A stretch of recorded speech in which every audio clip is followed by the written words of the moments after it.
Tamam.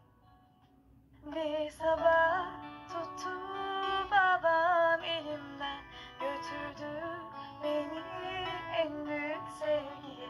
Dedi ki gönül versen bu renklere, bırakma onu en kötü gününde.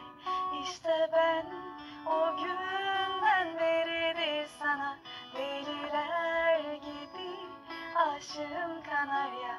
Kalp dursa bir gün, akıl unutsa da ben seni ruhumla sevdim kanarya. Bir ay doğar ilk akşamdan, geceden, neyden geceden.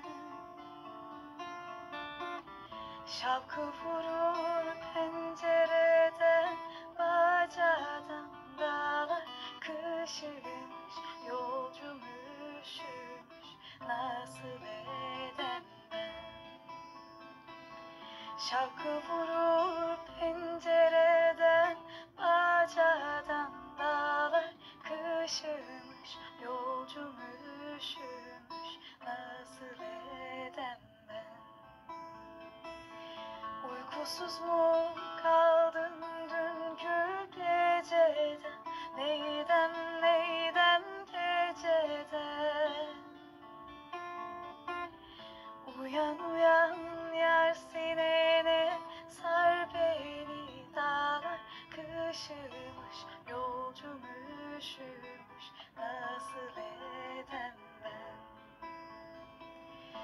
Uyan uyan yar sinene,